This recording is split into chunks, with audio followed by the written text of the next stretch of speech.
오늘 같이 은혜 받을 말씀은 창세기 3장 1절부터 21절 말씀을 교독하겠습니다. 그런데 뱀은 여호와 하나님이 지으신 들짐승 중에 가장 간교하니라. 뱀이 여자에게 물어 이르되 하나님이 참으로 너희에게 동산 모든 나무의 열매를 먹지 말라 하시더냐. 여자가 뱀에게 말하되 동산나무의 열매를 우리가 먹을 수 있으나 동산 중앙에 있는 나무의 열매는 하나님의 말씀에 너희는 먹지도 말고 만지지도 말라 너희가 죽을까 하노라 하셨느니라. 뱀이 여자에게 이르되 너희가 결코 죽지 아니하리라. 너희가 그것을 먹는 날에는 너희 눈이 밝아져 하나님과 같이 되어 선악을 알 줄 하나님이 아심이니라. 여자가 그 나무를 본즉 먹음직도 하고 보암직도 하고 지혜롭게 할 만큼 탐스럽기도 한 나무인지라. 여자가 그 열매를 따먹고 자기와 함께 있는 남편에게도 주매 그도 먹은지라. 이에 그들의 눈이 밝아져 자기들이 벗은 줄을 알고 무화과 나무에 풀렸고 치마로 삼았더라. 그들이 그날 바람이 불 때 동산에 거니시는 여호와 하나님의 소리를 듣고 아담과 그의 아내가 여호와 하나님의 낯을 피하여 동산 나무 사이에 숨은지라. 여호와 하나님이 아담을 부르시며 그에게 이르시되 내가 어디 있느냐. 이르되 내가 동산에서 하나님의 소리를 듣고 내가 벗었으므로 두려워하여 숨었나이다. 이르시되 누가 너의 벗었음을 내게 알렸느냐. 내가 내게 먹지 말라 명한 그 나무 열매를 내가 먹었느냐. 아담이 이르되 하나님이 주셔서 나와 함께 있게 하신 여자 그가 그 나무 열매를 내게 주므로 내가 먹었나이다. 여호와 하나님이 여자에게 이르시되 내가 어찌하여 이렇게 하였느냐. 여자가 이르되 뱀이 나를 꿰므로 내가 먹었나이다. 여호와 하나님이 뱀에게 이르시되 내가 이렇게 하였으니 내가 모든 가축과 들의 모든 짐승보다 더욱 저주를 받아 배로 다니고 살아있는 동안 흙을 먹을지니라. 내가 너로 여자와 원수가 되게 하고 내 후손도 여자의 후손과 원수가 되게 하리니 여자의 후손은 내 머리를 상하게 할 것이요 너는 그의 발꿈치를 상하게 할 것이니라 하시고. 또 여자에게 이르시되 내가 내게 임신하는 고통을 크게 더하리니 내가 수고하고 자식을 낳을 것이며 너는 남편을 원하고 남편은 너를 다스릴 것이니라 하시고. 아담에게 이르시되 내가 내 아내의 말을 듣고 내가 내게 먹지 말라 한 나무의 열매를 먹었은즉 땅은 너로 말미암아 저주를 받고 너는 내 평생에 수고하여야 그 소산을 먹으리라. 땅이 내게 가시덤불과 엉겅퀴를 낼 것이라. 내가 먹을 것은 밭의 채소인즉 내가 흙으로 돌아갈 때까지 얼굴에 땀을 흘려야 먹을 것을 먹으리니 내가 그것에서 취함을 입었음이라. 너는 흙이니 흙으로 돌아갈 것이니라 하시니라. 아담이 그의 아내의 이름을 하와라 불렀으니 그는 모든 산자의 어머니가 됨이더라. 21절 여호와 하나님이 아담과 그의 아내를 위하여 가죽옷을 지어 입히시니라. 아멘. 자, 하나님의 천지 창조는 모든 것이 준비가 잘 되었습니다. 이제 남은 것은 하나님의 영상으로 창조된 사람들이 하나님과 교제하면서 주어진 사명에 따라서 만물을 잘 다스리며 하나님 나라를 세워갈 일만 남았습니다. 하나님께서는 인간에게 모든 채소와 과일을 먹을 거리로 주셨습니다. 다만 한 가지 선과 악을 알게 하는 나무의 열매를 먹지 말라고 경고하셨습니다. 2장 16절 17절 말씀에는 하나님의 분명한 명령이 들어 있습니다. 여호와 하나님이 그 사람에게 명하여 이르시되 동산 각종 나무의 열매는 내가 임의로 먹되 선악을 알게 하는 나무의 열매는 먹지 말라. 내가 먹는 날에는 반드시 죽으리라. 참 궁금한 것은 왜 선악을 알게 하는 나무를 동산 가운데 하필 가장 잘 보이는 곳에 두었을까요? 그리고 왜 그것을 금지하셨을까요? 그것은 아담을 지키고자 하는 하나님께서 세우신 안전장치였습니다. 이런 말씀입니다. 이 에덴 동산의 주인은 너 아담이 아니라 나다. 이 선악과를 볼 때마다 이것을 기억해라. 그래서 아담은 선악과를 바라볼 때마다 나는 피조물이면서 이 에덴 동산을 지키고 가꾸며 살아가는 청지기일 뿐이라는 사실을 늘 기억하며 살아가야 했습니다. 마찬가지입니다. 우리가 신앙생활 하면서 하나님께서 우리에게 하지 말라고 명령하시는 말씀은 우리를 번거롭게 하고 우리를 제한하고 우리를 피곤하게 하려는 말씀이 아닙니다. 우리를 향하신 하나님의 사랑의 또 다른 표현임을 마음에 새기며 살아가실 수 있기를 소망합니다. 차 조심하라 라는 부모님의 말씀은 우리 길을 피곤하게 하려는 말씀이 아닌 것처럼 하나님의 말씀은 우리를 제한하고 피곤하게 하는 말씀이 결코 아닙니다. 그것은 우리를 지키고 우리를 바른 길로 인도하시려는 하나님의 깊은 사랑이 담겨 있는 말씀임을 기억하고 항상 말씀에 귀를 기울여 듣고 순종하는 성도가 되시기를 소망합니다. 뱀은 겨우 2마디밖에 하지 않았습니다. 근데 이 2마디가 하나님께 대한 신뢰와 믿음을 송두리째 흔들어 버렸습니다. 뱀은 여자에게 다가가서 1절 말씀에 보니까 물어 이르되 이렇게 표현하고 있습니다. 이 말씀은 지금까지 계속해서 말을 해왔다는 뜻입니다. 다시 말하면 쉽게 거절할 수 없는 상황을 만들기 위해서 그렇게 왔던 겁니다. 그러면서 이제 이렇게 말합니다. 하나님이 참으로 너희에게 동산 모든 나무의 열매를 먹지 말라 하시더냐. 분명히 질문이죠. 근데 이 질문은 질문이라기보다는 의심의 표현입니다. 뱀은 하나님께서 주시는 것은 조금도 언급하지 않고 주시지 않은 것만을 이야기의 주제로 삼았습니다. 사랑하는 성도 여러분, 유혹과 시험이란 어떤 것일까요? 이미 가지고 있는 좋은 것 10개보다는 가지지 못한 한 가지가 내 마음을 더 슬프게 만드는 것이 바로 유혹과 시험입니다. 요즘 여러분이 가지지 못한 한 가지를 바라보는 그 유혹은, 시험은 무엇입니까? 뱀은 하나님의 말씀을 왜곡하면서 질문인 척하며 하와의 반응을 살폈습니다. 정말로 라는 표현은 의심을 조장합니다. 하나님께 불만을 품게 만듭니다. 모든 나무의 열매를 마음껏 먹으라는 말을 먹지 말라 하시더냐라는 부정적인 말로 바꿔버렸습니다. 그렇다면 사단의 이러한 전략에 우리는 어떻게 대응하면서 신앙의 길을 걸어가야 될까요? 하나님께서 주신 말씀을 그대로 믿고 따라야 합니다. 어떻게 하면 다음 세대를 믿음으로 굳건하게 세우며 살아갈 수 있을까요? 하나님의 말씀을 정확하게 자녀들의 가슴 속에 새겨 주어야 합니다. 그것이 부모가 할 가장 중요한 일 중에 하나입니다. 그 일을 가볍게 여기고 소홀히 여기기 때문에 넘어지는 것입니다. 그래서 이단에 넘어가고 실족하게 되는 것입니다. 이것을 잊지 마십시오.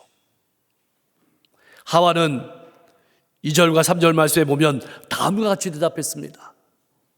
동산 나무의 열매를 우리가 먹을 수 있으나 동산 중앙에 있는 나무의 열매는 하나님의 말씀에 너희는 먹지도 말고 만지지도 말라 너희가 죽을까 하노라. 하와는 만지지도 말라는 말을 추가했습니다. 그리고 반드시 죽는다는 말씀을 죽을 수도 있다는 말로 왜곡했습니다. 하와의 범죄는 하나님의 말씀이 아니라 자신의 생각을 따르는 것에서 시작했습니다. 뱀은 하와가 하나님의 말씀을 온전히 알고 있지 못하다고 판단했고 이제 정확하게 그 틈을 파고듭니다. 너희가 결코 죽지 아니하리라. 하나님의 말씀을 정면으로 거부합니다. 사단은 여기서 더 나아갑니다. 너희가 그것을 먹는 날에는 너희 눈이 밝아져 하나님과 같이 되어 선악을 알 줄 하나님이 아십니다.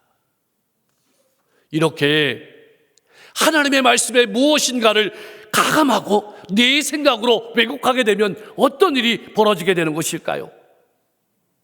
사단의 유혹을 이겨낼 힘을 상실하게 됩니다. 끝에 가서는 하나님의 말씀을 버리고 무너지는 결과를 낳게 됩니다. 그래서 모세는 신명기 12장 32절 말씀에서 분명하게 이렇게 명령했습니다. 우리 같이 한번 읽어보겠습니다. 내가 그것에 가감하지 말지니라. 아멘. 우리는 반드시 죽는다라는 하나님의 말씀과 결코 죽지 아니하리라 라는 뱀의 말 사이에서 선택하며 살아갑니다. 이 두 음성 사이에서 흔들리며 갈등하며 살아갑니다. 하나님의 말씀에 절대적인 신뢰를 두고 살아갈 것인가, 아니면 틀린 말에 귀를 기울이고 살아갈 것인가, 여기에 따라 결과는 완전히 달라집니다. 아담이 선악과를 막은 근본 원인은 무엇일까요? 하나님의 말씀이 아니라 아내의 말을 들은 것입니다. 여기서 듣는다는 말은 순종한다는 뜻입니다. 다시 말하면 아담은 하나님께 순종하는 데서 대상을 바꿔버린 것입니다.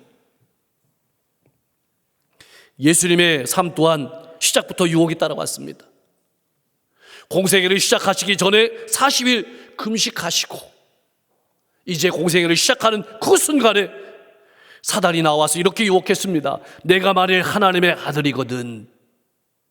교묘한 말로 유혹했습니다. 그리고 하나님의 말씀 사이에서 선택하셔야 했습니다. 유혹은 여기서 끝이 아니었습니다. 마지막 십자가 위에서도 유혹이 따라왔습니다. 내가 만일 하나님의 아들이거든 너를 구원하고 십자가에서 내려오라 라는 유혹과 하나님의 뜻 사이에서 하나님의 뜻을 선택하면서 그 길을 걸어가셨습니다.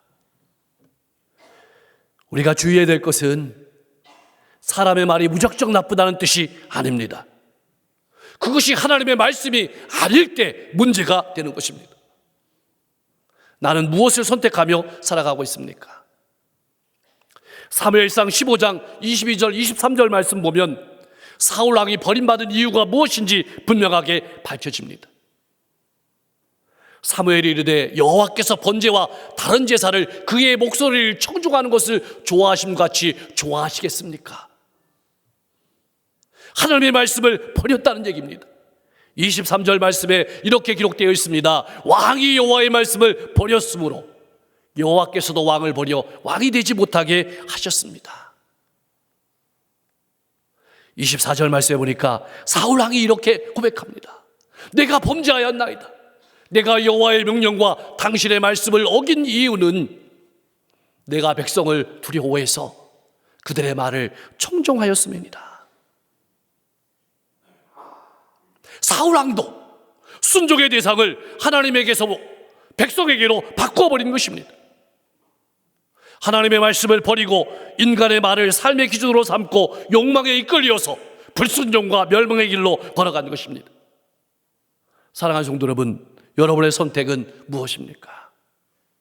우리의 선택은 오직 하나, 하나님의 말씀대로 살아가야 합니다. 아무리 좋아 보여도 사람의 말이 아니라 하나님의 말씀을 따라 살아가는 사람이 그리스도인입니다.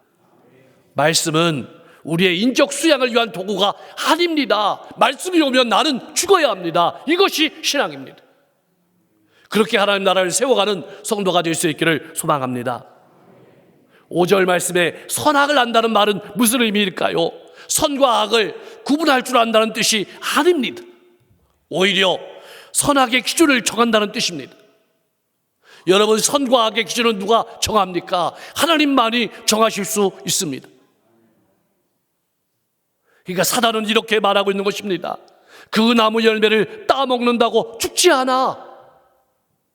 오히려 너희 눈이 밝아져 하나님처럼 될 거야.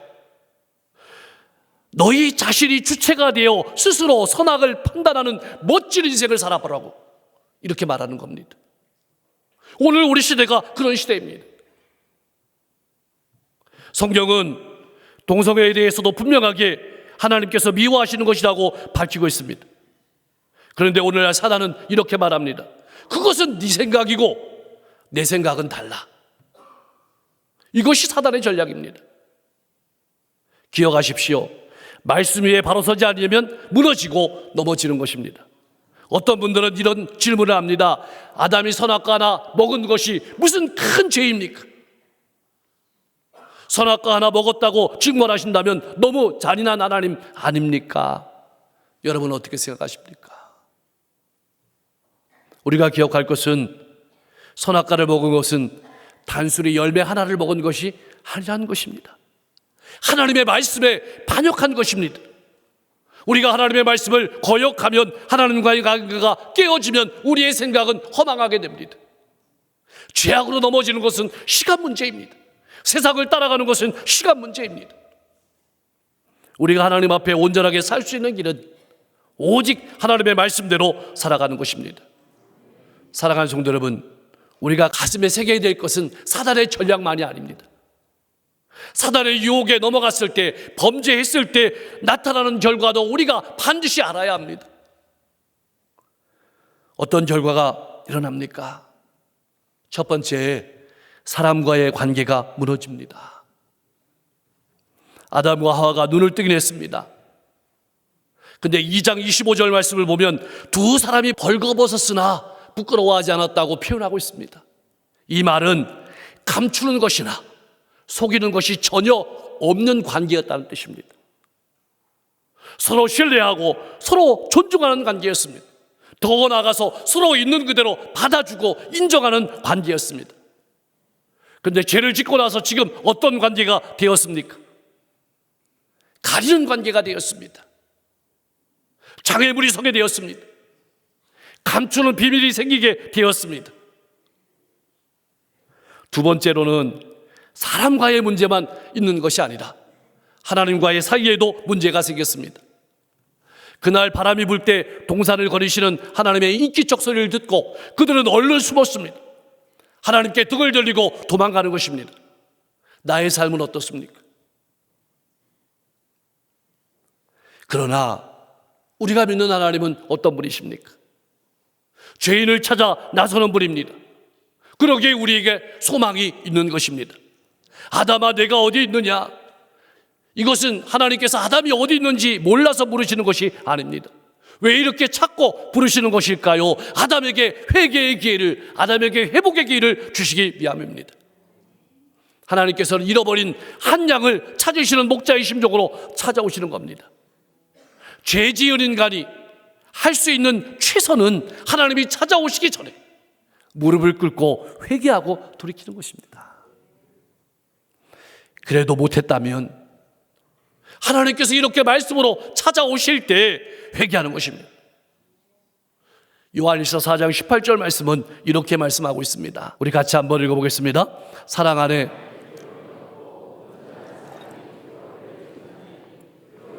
형벌이 있음이라. 두려워하는 자는 사랑 안에서 온전히 이루지 못하느니라. 아멘. 하나님의 사랑이 내 마음 안에 있고 내가 하나님을 사랑한다면 하나님과 내 사이에는 두려움이 들어설 자리가 없습니다. 두려움이 있다는 것은 하나님과 우리 사이에 틈이 생겼다는 말입니다. 이것이 죄의 무서운 결과입니다. 셋째로 죄의 무서운 결과는 책임을 떠넘긴다는 것입니다. 아담아, 내가 먹지 말라 명한 그 나무 열매를 먹었느냐? 하나님께서 모르셔서 물으신 것일까요? 아픈 과거를 뚫어내려고 물으시는 것일까요? 아닙니다.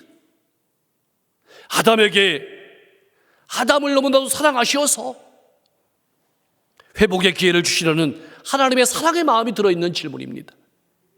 그러나 아담은 그 모든 책임을 아내에게 떠넘깁니다. 이렇게 말이죠. 하나님이 주셔서 나와 함께 있게 하신 여자, 그가 그 나무 열매를 내게 주므로 내가 먹었습니다. 여러분, 하와를 만드시고 가정을 세워주셨을 때 아담은 하와를 보면서 이렇게 노래했습니다. 이는 내 뼈 중에 뼈요 살 중에 살이라. 이것이 사랑의 서약이고 고백입니다. 뼈는 강인함을 나타내고 살은 약함을 나타냅니다. 강할 때나 약할 때나 있을 때나 없을 때나 아내를 사랑하겠다고 그렇게 노래했던 사람이 아담입니다. 근데 이제는 아내를 무참히 비난하고 있습니다. 이제 아담에게는 하나님의 형상대로 지음을 받은 왕 같은 모습은 사라졌습니다. 하와는 어떻습니까? 뱀이 나를 유혹하지 않았다면 나는 절대로 그 열매를 먹지 않았을 것입니다 하면서 책임을 전가합니다. 이처럼 하나님의 말씀을 떠나면 다른 사람들에게 화살을 돌립니다. 남편을, 아내를 탓하고, 부모를 탓하고, 자녀를 탓하고, 환경을 탓하고, 나라를 탓합니다. 그리고 화살을 하나님께 돌립니다. 나의 삶은 어떻습니까? 만일 지금이라도 아담이 잘못을 인정하고 하나님께 용서를 구했다면 인류의 역사는 어떻게 바뀌었을까요? 죄가 이처럼 무섭습니다. 하나님의 말씀을 떠나는 죄는 부부 사이를, 하나님과의 사이를, 이웃과의 사이를 갈라놓습니다. 잊지 마십시오. 사랑하는 성도 여러분, 이렇게 하나님과의 관계가 깨어진 세상은 어떤 세상이 될까요? 하나님을 떠나 하나님의 형상을 잃어버린 인간에게 있어서 다른 사람은 단지 경쟁자이며 제거해야 될 존재가 될 뿐입니다. 기껏해야 내 이익을 위해서 존재하는 수단일 뿐입니다. 남편이 아내를 사랑하지 않고 학대하며, 아내는 남편을 대적하고 위에 서리하며, 부모는 자녀를 잘 양육하지 않고 노엽게 만들고, 자식은 부모를 거역하면서 자기 멋대로 사는 세상이 되어버리는 것입니다. 이제 하나님께서는 아담과 하와를 에덴에서 쫓아내십니다. 왜냐하면 그곳은 죄악이 자리 잡을 수 없는 곳이기 때문입니다. 하나님은 뱀, 하와, 아담을 심판하십니다. 근데 중요한 것은 그렇게 심판하시는 가운데서도 타락한 인간을 구원할 약속을 주시는 것입니다. 15절 말씀은 하나님의 약속이고 구약의 복음이라고 말을 합니다. 그렇다면 여자의 후손은 누구를 말하는 것일까요? 여자에 의해서 탄생할 예수 그리스도를 가리킵니다. 이렇게 죄 지은 인간을 포기하지 않으시고 죽음에서 생명으로 옮기시기 위해서 메시아를 약속하고 보내시는 하나님의 절절한 사랑을 보여주는 것이 구약 성경이고, 그 사랑의 실천을 보여주는 것이 예수님의 삶의 모습입니다. 사랑하는 성도 여러분, 우리가 믿는 하나님은 어떤 하나님입니까? 심판이라는 공의를 행하면서도 회복을 약속하시는 분입니다. 만약 심판하시는 하나님만 존재한다면 우리가 이 자리에 어떻게 설 수 있었을까요? 어느 누구도 설 수 없었을 것입니다. 절망에 빠질 수밖에 없었을 것입니다. 하나님의 약속이 있기 때문에, 죄인을 향하신 하나님의 긍휼하심이 있기 때문에 믿음의 조상들은 흑암 속에서도 소망의 빛을 보았습니다. 인내하면서 믿음으로 그 길을 걸어갈 수 있었습니다. 인류를 향한 하나님의 사랑의 모습은 심판 가운데서도 결코 줄어들지 않았습니다. 하나님께서는 아담과 하와를 위해서 가죽옷을 지어 입히셨습니다. 가죽옷을 지어 입히려면 짐승을 희생해야 합니다. 우리를 보호하기 위해서 짐승의 피를 흘린 것입니다. 이것은 장차 우리를 죄와 죽음에서 보호하실 예수 그리스도의 보혈을 의미하는 것입니다. 아담과 하와에게 가죽옷을 지어 입히신 하나님은 예수 그리스도의 피로 우리에게 의의 옷을 지어 입히십니다. 예수님은 우리의 수치를 가리기 위해서 십자가를 지셨습니다.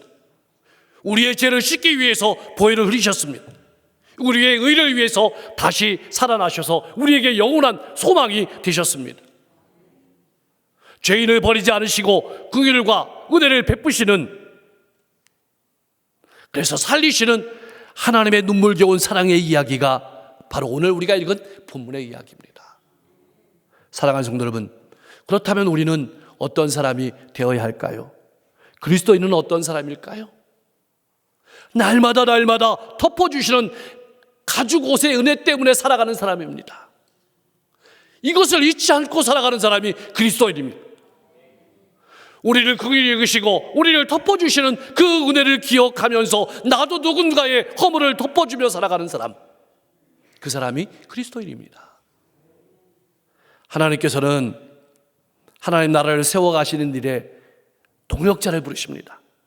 아담을 동역자로 부르셨고, 노아를 동역자로 부르셨고, 아브라함을 동역자로 부르셨고, 우리를 동역자로 부르셨습니다. 그러나 저들은 저마다의 죄의 속성으로 말미암아서 하나님 나라를 세우는데 한계를 드러내며 실패하고 말았습니다. 하지만 중요한 것은 하나님은 결코 실패하지 않으신다는 사실입니다. 거기에 소망이 있습니다. 우리가 하나님을 찾기에 소망이 있는 것도 맞지만 근본적인 것은 하나님이 우리를 찾아오시기 때문에 우리 인생에 소망이 있는 것입니다.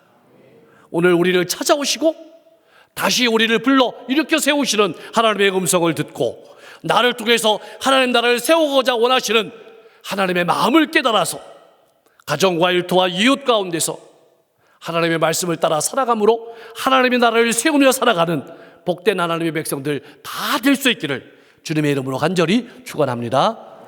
기도하겠습니다.